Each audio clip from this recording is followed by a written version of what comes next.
그렇습니다. 주님이 부활하셔서 오늘도 성령으로 우리 예배 가운데 임재하시고 말씀으로 우리에게 은혜를 더하실 줄로 믿습니다. 아멘으로 믿음으로 은혜가 되시길 주의 이름으로 축복합니다. 여러분이 잘 아시다시피 에베소서는 사도 바울이 로마의 감옥에서 쓴 옥중 서신이다 이렇게 알려져 있습니다. 디모데가 목회하고 있는 에베소 교회에 편지한 내용입니다.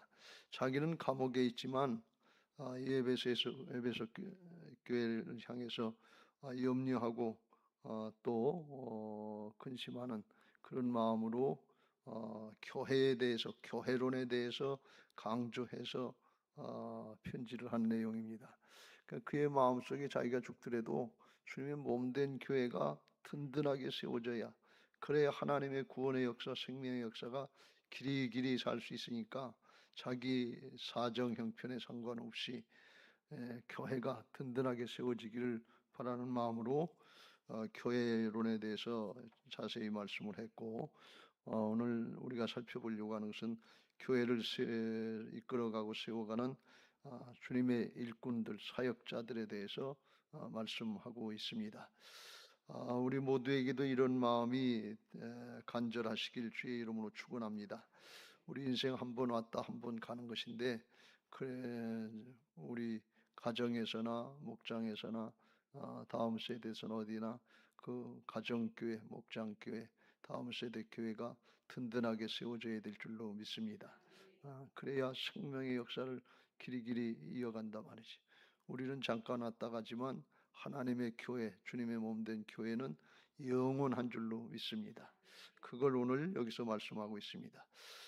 목회하는 마음도 그런 마음이 심정도 교회가 든든하게 세워지는데 그 교회는 우리의 한 사람 한 사람이 우리가 지체니까 성도들 한 사람 한 사람이 믿음으로 말씀으로 성령으로 든든하게 세워져서 사단이 기승을 부리는 마지막 때에 영적으로 승리하고 그냥 가정에서 또 교회에서 또 직장에서 사업의 현장에서 다음 세대의 교회가 든든하게 세워져 가야 될 줄로 믿습니다.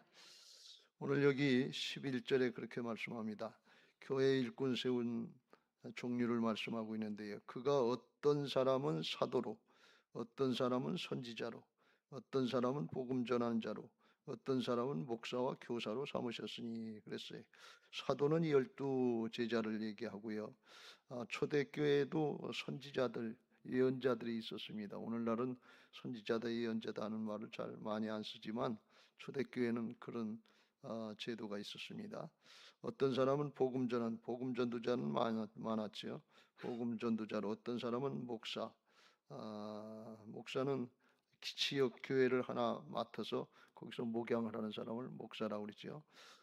교사는 성경 말씀을 가르치는 사람들을 맡은 사람들을 교사다 그랬어요. 이렇게 하나님의 일꾼을 여러 종류로 세운 목적은 뭐냐? 그 다음 절 12절 같이 읽겠습니다. 시작.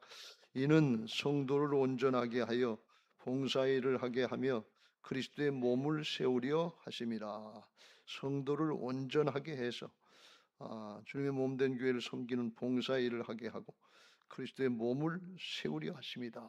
그게 주님의 교회에서 일꾼을 세우신 목적이다. 그런 말씀이에요.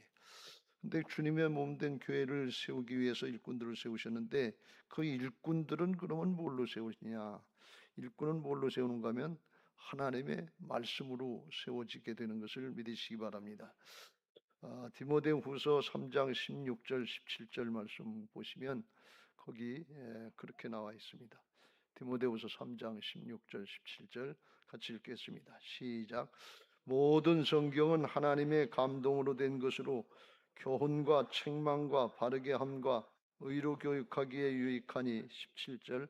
이는 하나님의 사람으로 온전하게 하며 모든 선한 일을 행할 능력을 갖추게 하려 함이라 그랬어요.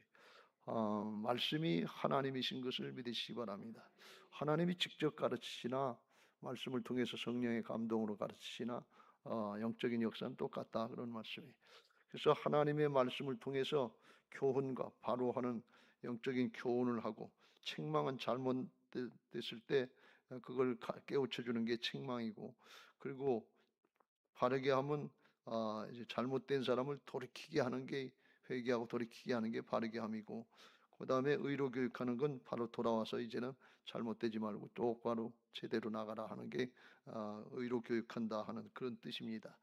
그렇게 해서 17절 어떤 효과를 얻느냐, 이는 하나님의 사람으로 온전하게 하며 모든 선한 일을 행할 능력을 갖추게 한다 그랬어요. 어떤 일을, 하나님의 일은 어떤 일이든 모든 일이라도 온전하게 사람도 만들어주고 하나님의 선한 일, 하나님의 일을 행할 능력을 갖추게 한다 그랬어요. 이게 무슨 뜻인가 하면, 이게 여러 가지로 우리가 말씀을 배우고 교사 방법론도 가르치고 그렇습니다만, 근본적으로는 예수님 믿고 복음으로 거듭난 하나님의 자녀가 되면 하나님의 일꾼이 되는 것을 믿으시기 바랍니다. 거듭나는 순간부터 예수님의 생명으로 거듭나면 옛사람은 죽고 거듭난 새 생명의 새 사람, 예수님의 생명의 사람으로 거듭나게 되고, 아울러서 그리스도의 좋은 군사들이 되는 것을 믿으시기 바랍니다. 왜 그러냐? 예수님이 성령으로 우리 안에 와 계시기 때문에 그래요. 그거의 복음이, 그러니까 다 이루어 놓으시는 거예요. 다 이루어주는 거예요. 그걸 얼마나 확신하고 하나님의 자녀로, 하나님의 일꾼으로 정체성, 영적인 신분을 확신 갖고 그걸 자기도 누리고 또 다른 사람들에게도 가르칠 수 있는, 전할 수 있는 그런 사람이 되느냐 하는 게, 되느냐 안 되느냐 하는 게, 그게 믿음이에요. 복음적인 믿음인 것을 믿으시기 바랍니다. 그게 내가 하는 게 아니라, 우리가 늘 말씀드립니다만, 주님의 말씀을 따라 순종하면 내 안에 오신 주님께서 대신 해주시는 것을 믿으시기 바랍니다. 하나님의 일은 하나님이 하시는 것을 믿으시기 바랍니다. 그러니까는 겁낼 거 없어요.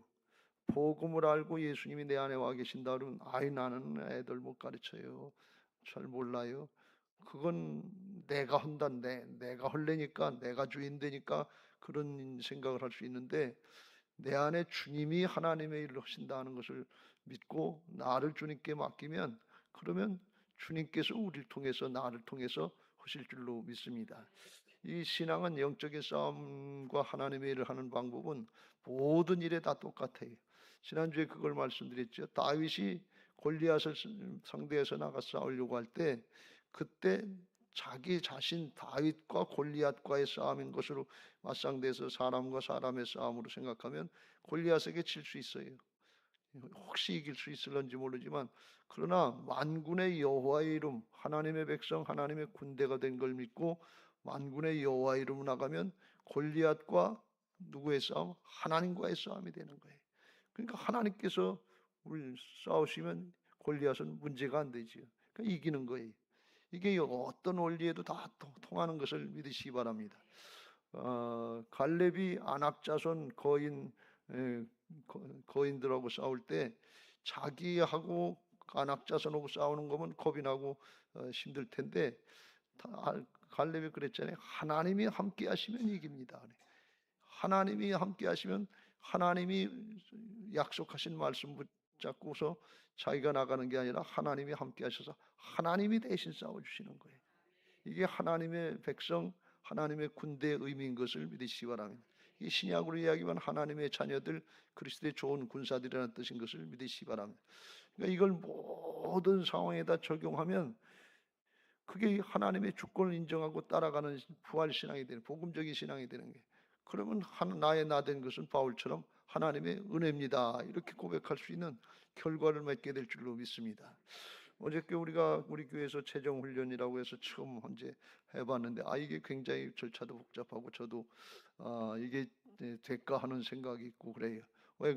물질에 대한 하나님의 주권을 인정해야 되겠네. 하나님이 우리들의 모든 삶의 주인 되시는데, 시간과 물질의 주인도 하나님이시다 말이지.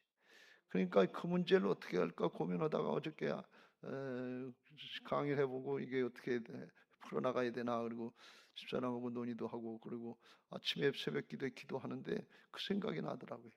그것도 내가 한다 그러니 주님이 하신단 말이지.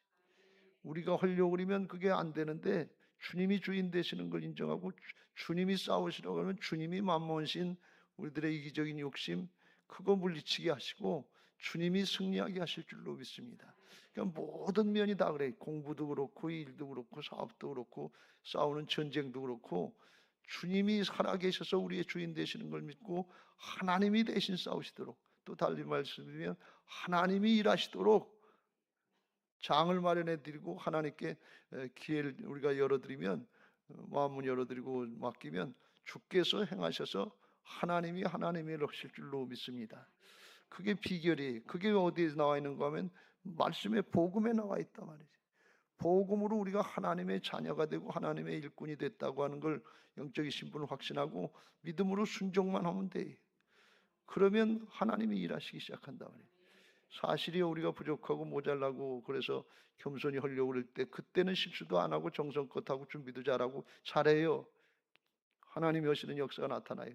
근데 난 교사를 오래 했다 다 안다 그러고 잠 안 하고 기도도 안 하고 준비도 안 하고 주일날 아침에 올 때 그냥 그때 공과책 한번 보고 나온, 그게 문제지. 난 모자랍니다, 부족합니다, 도와주세요. 겸손히 기도하고 아이들 생각하고 사랑으로 하려고. 그러면 주님의 은혜로 잘하게 된단 말이지. 주님께 맡기면 주께서 잘하실 줄로 믿습니다. 근데 내 경험이나 내 지식이나 내 그걸 나를 의지하려고 그때가 문제예요. 주님이 일하실 자리가 없거든요. 자기가 다 하니까. 그래서 말씀을 통해서 우리의 존재가 하나님의 자녀로 그리스도의 좋은 군사로 바뀌어지고 또 영적인 신분이 바뀌어졌다는 걸 믿고 그 다음엔 나를 부인하고 순종하는 마음으로 발바닥으로 순종해서 밟고 나가는 마음으로 침노하면 주께서 일하실 줄로 믿습니다. 할렐루야. 그래서 말씀으로다가 사람을 온전하게 하고 말씀으로다가 모든 걸 감당할 수 있는 능력을 구비시켜 준단 말이에요. 존재를 바꿔주시고 믿음을 할 수 있도록 성령께서 역사하실 줄로 믿습니다. 그런 은혜들이 있게 되시길 주의 이름으로 축원합니다. 그렇게 해서 12절 어떻게 하냐, 이는 성도를 온전하게 하며, 성도 한 사람 한 사람들을 온전한 신앙으로 한다. 온전한 신앙이 어떠냐 오늘 다 읽지 않았습니다. 그 밑에 보면 13절에 그랬어요. 우리가 다 하나님의 아들을 믿는 것과 아는 일에 하나가 되어 온전한 사람을 이루어 그리스도의 장성한 분량이 충만한 데까지 이르게 하니, 주님의 성숙하고 장성한 그런 모습을 나타낼 수 있는 그런 모습까지 온전한 사람을 만들어 주신다, 그런 말씀이에요. 그건 우리가 이미 복음으로 되어진 것을 믿으시기 바랍니다. 예수님의 생명으로 거듭났고 주님의 자녀의 하나님의 일꾼으로 됐고 나는 죽고 내 안에 오직 예수님이 살아계신 영적인 신분을 확신하면 그렇게 된 거예요. 문제는 믿음으로 순종하고 그걸 누리느냐 안 누리느냐, 우리의 믿음에 달려있지 본분, 신분은, 영적인 정체성은 바뀌어져 있다, 그런 말씀이에요. 그래서 여기 그런 사람이 되면 어떤 모습이 나타나는가 하면 믿는 것과 아는 일에 하나가 된 사람이 온전한 사람이다. 우리가 믿는 것하고 아는 것, 믿음이라고 하면 특별히 행함이 따라야 되니까 아는 것과 행함과 그게 일치가 될수록 그게 성숙한 신앙이고 온전한 사람이다. 말은 하는데 삶은 안 따라요. 말은 잘하는데 삶은 안 따른단 말이에요. 그러면 그거는 성숙한 신앙, 온전한 신앙이 아니지. 앞뒤가 안 맞는 거고, 잘못하면 겉과 속이 다른 위선이 될 수 있고, 잘못하면 거짓처럼 그렇게 될 수 있단 말이죠. 그래서 우리가 하나님의 말씀을 알고 순종하려면, 나를 부인하고 순종하면 주님이 나타나게 하시고 말씀대로 되게 하시는 은혜가 있을 줄로 믿습니다. 그런데 그런 사람을 온전한 신앙이라고 그러는데 그 신앙을 만드는 사람을 일꾼으로 사용하시는데 14절 왜 그러냐, 어린아이 같은 신앙이 돼서 세상 것에 때문에 요동하지 않게 하기 위해서 온전한 사람을 만들어 주시고, 그리고 자기도 신앙 잘하게 하시고 다른 사람들도 감당할 수 있도록, 다음 세대도 감당할 수 있도록, 믿음이 없는 사람들을 감당할 수 있도록 그렇게 하시는데, 어린아이 같은 신앙이 어떤 신앙이냐, 14절 같이 읽겠습니다. 시작. 이는 우리가 이제부터 어린아이가 되지 아니하여 사람의 속임수와 간사한 유혹에 빠져 온갖 교훈의 풍조에 밀려 요동하지 않게 하려 함이라. 사명을 붙잡고 지난주에 말씀드린 것처럼 갈렙처럼 꿋꿋하게 나가야 된다 말이지. 온전하게 순종하려고 그랬는데 갈렙의 신앙이 어떤 신앙이었는가 하면 처음과 끝이 이 정말 초지일관하는 그런 신앙이었다면 45년 전에 들은 말씀이나 85세에 들은 말씀의 순종의 자세는 똑같다 그런 말이에요. 변함이 없어요. 처음 사랑, 처음 초심이 변함 없는 그런 모습이 돼야 요동하지 않는다 말이지. 광야 40년 동안에 죽을 고비도 있고 여러 가지 어려움이 있었지만 하나님의 역사, 하나님의 말씀에 대해서는 변함이 없었다 말이지. 요동하지 않는 그런 신앙이 될 때 온전하게 나가게 될 줄로 믿습니다. 또 하나님이 살아계셔서 하나님이 함께 하시면 된다. 하나님이 대신 싸우시는 역사다. 내가 하는 게 아니다. 하나님이 하시는 거다. 그걸 믿고 갈렙처럼 하면 될 줄로 믿습니다. 또 하나는 뭐라고 그랬죠? 영적인 질서를 따라서 순종하면 그러면 하나님의 역사하시는 통로를 따라서 하나님의 은혜가 임하게 될 줄로 믿습니다. 갈렙과 같은 정신을 다가 하면 요동하지 않아요. 하나님이 함께 하시고 마침내 승리자가 되게 하실 줄로 믿습니다. 근데 여기 나와 있는 것처럼 어린아이 같은 신앙은 어떤 신앙이냐? 사람의 속임수와 간사한 유혹, 사람을 통해서 세상 유혹, 세상의 여러 가지 소유에 대한 부귀영화, 권세, 유혹 이런 게 좋다고 그러고 이단도 많았고 간사한 유혹도 많았고 온갖 교훈의 풍지, 세상의 일락이나 뭐 이런 놀이 같은 같은 풍조 같은 거 이런 것에 마음을 뺏기면 순간순간 하나님의 일을 하다가 중간에 그만둘 수가 있단 말이죠. 요동할 수가 있단 말이죠. 그래서 그런 거에 넘어가지 않고 오직 주님의 생명으로 주님의 일꾼으로 거듭난 하나님의 자녀의 영적인 신분으로 확실할 때 분명할 때 요동치 않는 믿음의 사람이 되게 하실 줄로 믿습니다. 요동치 않게 하시기 위해서 온전한 믿음의 사람을 세운다 말이죠.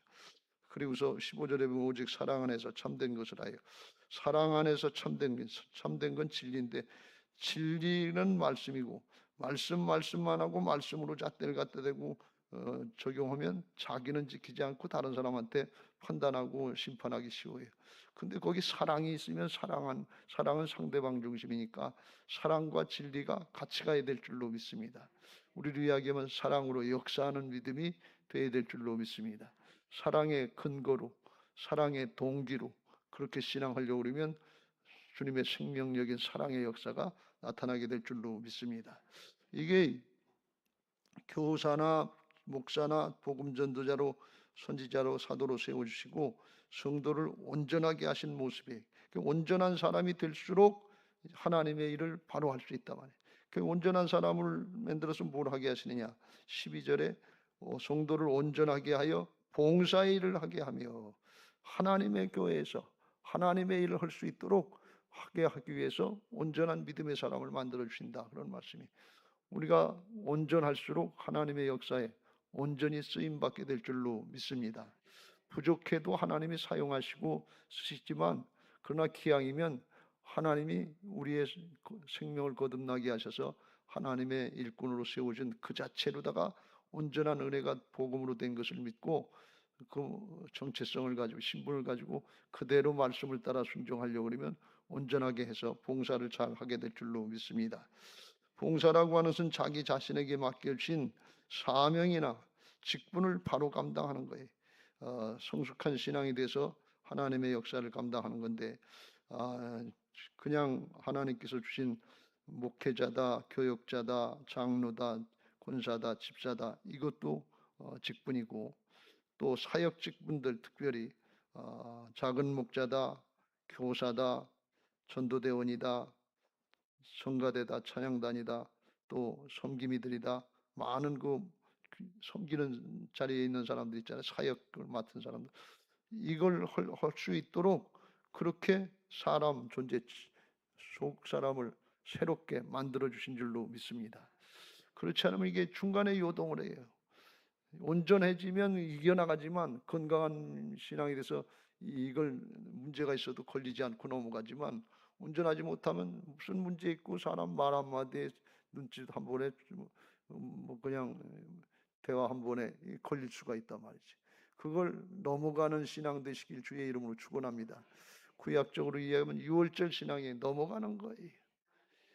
넘어가야 스무스하게 넘어가는 지 이겨 나가지. 그냥 이것도 걸리고 저것도 걸리고. 예, 마스크 쓴 분들도 있네. 철철이 감기 들리는 것처럼 감기만 자꾸 걸리고 그러면 안 된단 말이지. 건강하면 넘어가게 될 줄로 믿습니다. 면역력이 잘 건강해지시고 그 영혼이 잘 된 같이 범사가 잘 되고 강건하시길 주의 이름으로 축복합니다. 할렐루야. 봉사의 일을 하게 하신다면 기왕이면 여러분 신앙하면서 왜 나만 이렇게 어렵고 힘든 일을 시키냐 그러지 말고 쓰임 받는 것을 은혜로 생각하시고 감사함으로 하시길 주의 이름으로 축원합니다. 여러분 세상에서 사람을 교육하고 훈련시키면 뭐 해야 돼요? 일을 하게 하려고, 직장 일하고 사업을 하고 일을 하게 하려고, 그래서 훈련시키는 거란 말이지. 기껏 공부하고 유학도 갔다 오고 학위도 받고 그랬는데 일자리가 없는 그런 현상이 우리나라에 많은데, 그러면 이게 뭐하냐 말이지. 교단에도 그런 얘기가 많아요. 감리교단만 해도 미국 가서 공부하고 개학 박사 받은 사람들이 벌써 오래전에 800명이다 1000명이다 그런데 자리가 없대요. 들어올 자리가 없대요. 그러면 안 된단 말이지. 개척이라도 하고 자리를 찾아서 일을 해야 된단 말이야. 일 안 하면 무슨 의미가, 훈련받은 의미가 뭐가 있냐 말이에요. 일하는 게 복인 것을 믿으시기 바랍니다. 책상 빼는 게 복이 아니에요. 일 안 하는 게 복이 아니에요. 일을 하면 세상에서도 수입이 있고 살아가는 방도가 됐고 자기 자아 실현도 하고 그러지만, 일해야 우리가 영적으로 충만해지고 생명을 구원하는 영원한 가치를 느끼면서 살아갈 수 있고, 그리고 영원한 상급과 면류관이 예비되어 있는 것을 믿으시기 바랍니다. 가장 좋은 것을 준비해 줬단 말이지. 에? 세상에서 의사가 되려고 의과대학 가려고 얼마나 많이 힘쓰고 했으냐 말이지.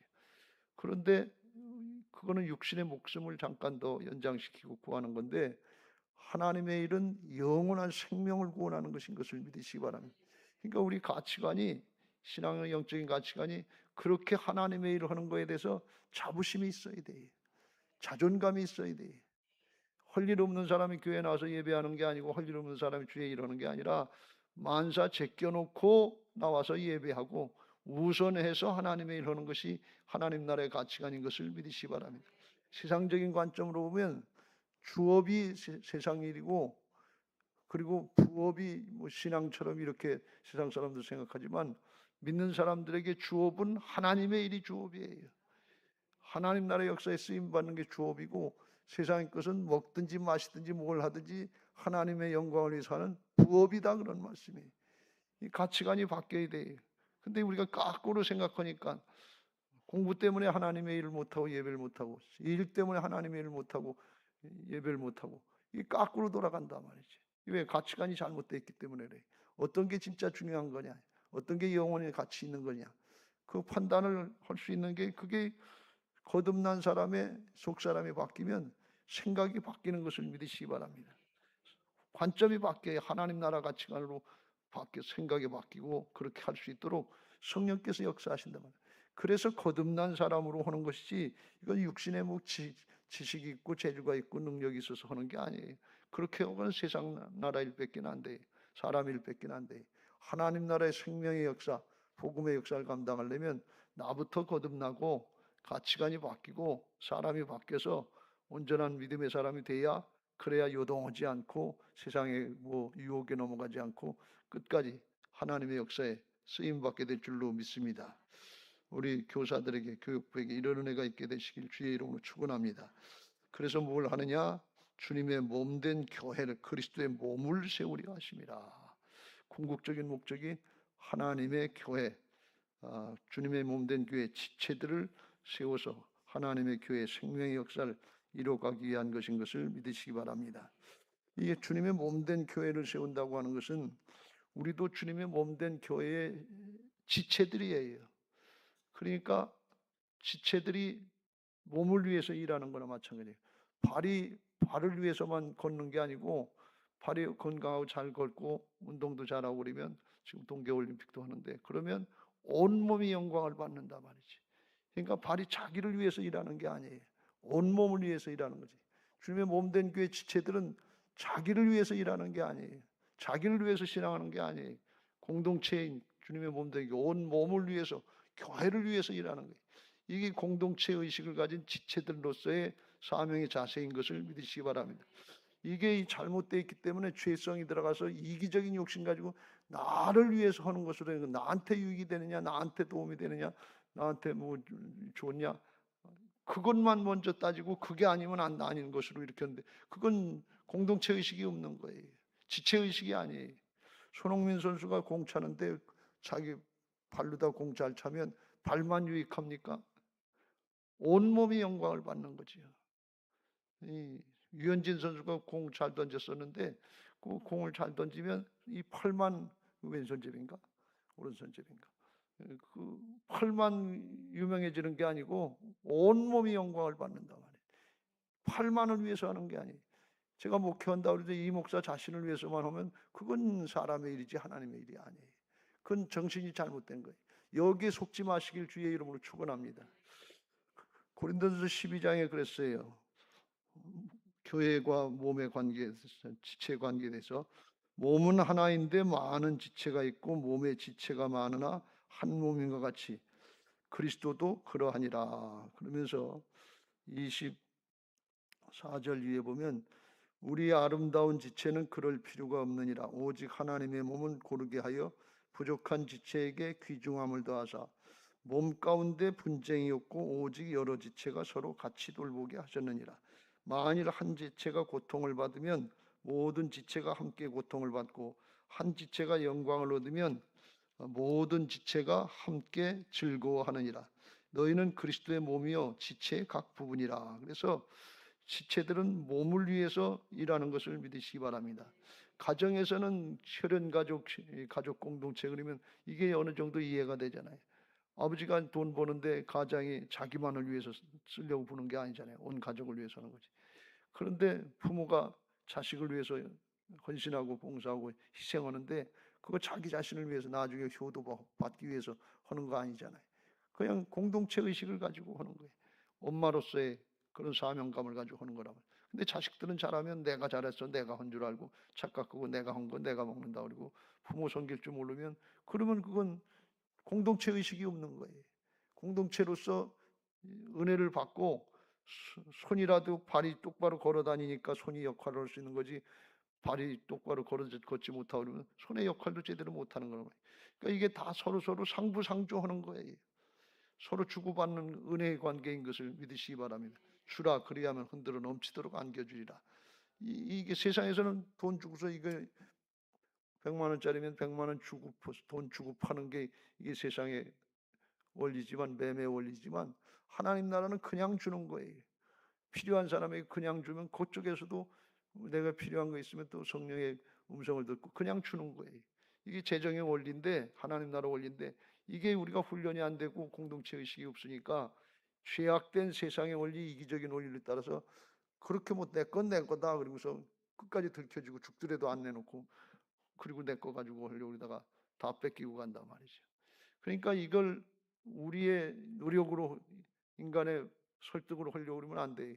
성령의 역사하신 가운데 하나님이 일하시도록 우리를 맡겨드릴 때 하나님 나라 원리가 초대교회처럼 이루어지게 되고 하나님의 역사에 공동체로서의 의식을 가지고 지체로서 쓰임받게 될 줄로 믿습니다.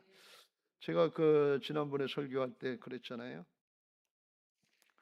갈렙이 안악 자손을 치러 간다고 다윗에게 맡겨달라고 그럴 때 갈렙이 자기 자신을 위해서 85세에 나선 게 아니에요. 자기 유다 지파만을 위해서 그런 게 아니고 이스라엘 공동체를 위해서 나선 것이고, 또 자기의 이제 영적인 질서인 여호수아가 땅 분배하는 데 있어서 다른 사람들이 반대하고 또 갈등하고 더 욕심 부리는 사람이 있으니까 자기가 앞장서서 그걸 행함으로써 이스라엘 공동체가 하나가 되는 거, 분열되고 나눠지는 거, 그걸 막아주고 몸으로 막아서는 거고, 그리고 자기가 헌신하고 싸우다 죽을 수도 있는 거지만 헌신하고 희생해서 나라를 세우려고 하는 공동체 의식, 운명 공동체, 신앙 공동체로서 공동체 의식을 가지고 하는 거예요. 그 사람이 하나님 닮은 모습이고 그 사람이 예수님의 장성한 분량의 모습인 것을 믿으시기 바랍니다. 예수님의 정신은 십자가 정신 아니에요. 예수님이 예수님 자신을 위해서 십자가 지셨습니까?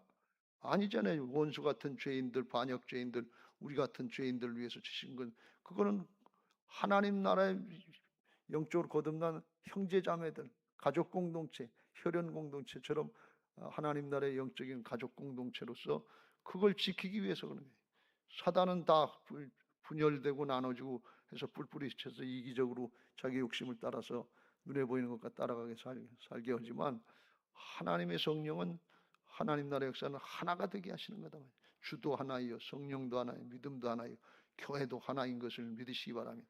믿음의 형제자매들도 지체의식을 가지고 하나가 돼서 상대방을 위해 서는 것 같은데 그게 몸이니까 손을 위해서 일하지 않고 전체를 위해서 일할 때 그게 자기를 위해서 일하는 것처럼 공동체 의식 하나님 나라 원리도 나를 위해서 하는 게 아니라 다른 사람을 위해서 하는 건데 그게 결국은 자기를 위해서 하는 것이고 그렇게 살 때 예수님의 생명인 위대한 인생의 삶의 길이 열려지는 것을 믿으시기 바랍니다. 세상 사람들과는 구분되는 거예요. 근데 그걸 어떻게 할 수 있느냐? 하나님이 살아계셔서 그걸 이루신다 그런 말씀.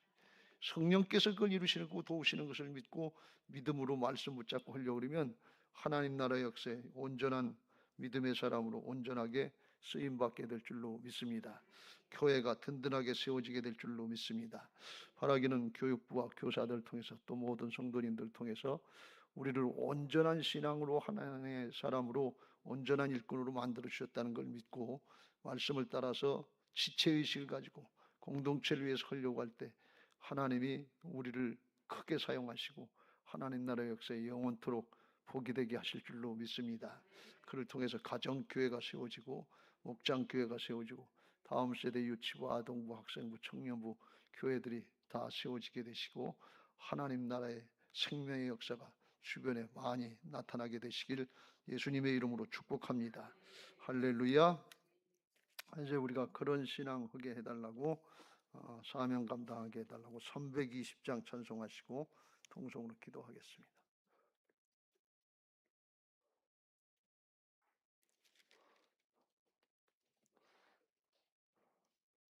320장